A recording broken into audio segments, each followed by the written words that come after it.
Howdy train fans, welcome back to the Chattanooga Southern Railroad.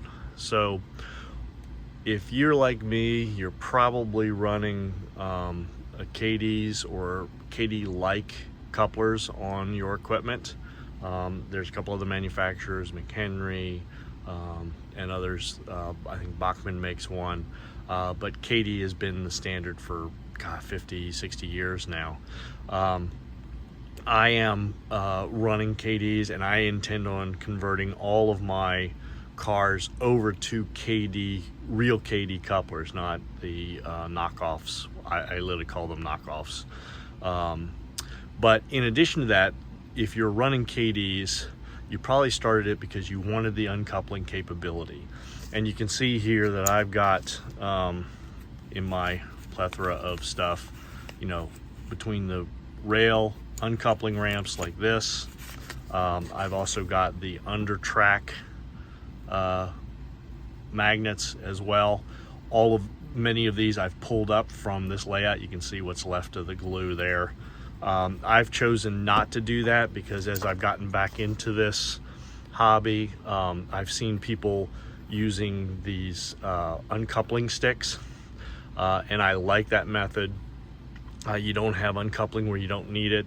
The downside to this is that you have to be able to reach every place you want to be able to uncouple a car.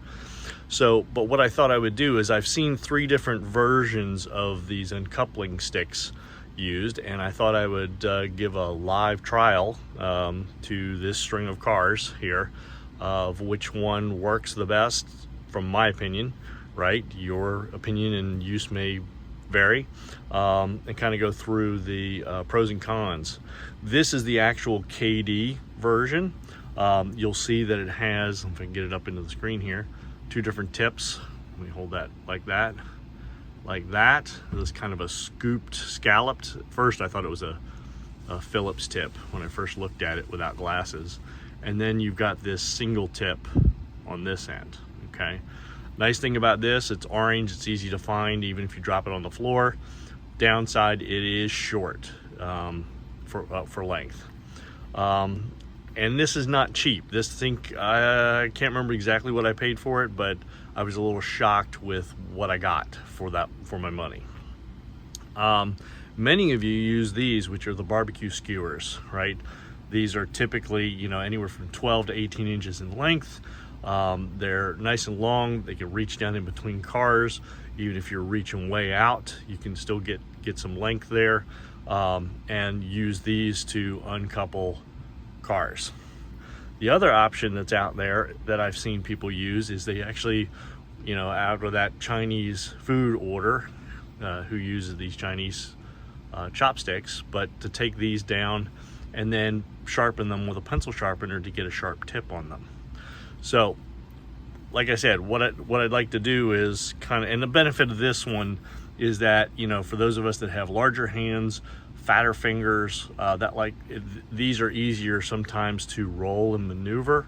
The downside to this one, depending on the manufacturer of these, this one isn't exactly round. It's kind of like oblong, which doesn't really roll super easy, but it is easier to grasp. So let's do a little test here. Like I said, I got a couple cars here. I'm going to start with the KD one. The idea is to come in and reach down between, and I'm using the scalloped end first. I'm going to reach in there, and the idea is to put it in between the coupler where the knuckles attach, and you're supposed to be able to quickly separate them. And this has been my experience. It's not that easy to do. If you go the wrong way, they lock, and it took a little work to get those apart. So let's put those back together again, get them in my field of view. I'm going to try the other end here real quick. So I'm going to come down in between them, and you can see how close I'm getting to the car here just to get this Twizzler, must be hungry, down in between there. This did work a lot better for what I just did, so I'll do it again real quick. That end worked a lot better, and you can see that is the the really narrow, small, fine, sharpened tip.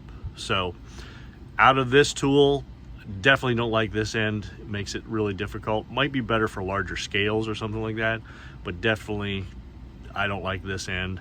This end works, but again, the downside to this is its length. All right, we'll couple those back up again. This is the skewer, right? So I've started to get really adept with this. You've seen me using this in a couple of my op sessions and whatnot, but if you come down in between those two knuckles and twist, it's just that quick to get those apart. And just to show that that wasn't a fluke, it's just that quick. And the nice thing about this skewer is that when you flick it, it doesn't necessarily move the cars way far apart. It doesn't throw them away from each other. So it actually looks like you physically uncoupled them. So we'll put that back together again, do that. And then we're gonna give this one a try. And I have not tried this yet. This is a live demo of this, first time using it. I'm gonna try this. So if I put that down in between there, that worked just as nicely and quickly like the bamboo skewer. The problem is, as you saw, it threw the cars apart a little bit. I'm going to try that again. See if we can do it. I can do it a little more gently. See, first time, right? It just takes a little practice. So I guess from looking at those three, although I'm sorry now that I paid money for this thing, I think it's going to go in the for sale pile, right? Because I'm going to be selling all of these things. I don't plan on using them now or in the future, because I just don't like them. They're too erratic, especially if you're running trains past them. The bamboo skewer, I think, is a perfectly fine tool to use if you like that, like skinny, good on the fingers. If you've got some good dexterity, it's probably the better of the two. This one, whoops, drop that down. This one works just as well. The problem is the difference, the benefit to this over this is you have to have a pencil sharpener to sharpen the tip on this, otherwise it won't work.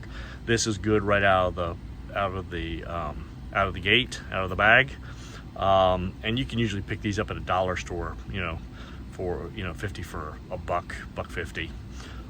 These you just have to have ordered Chinese food.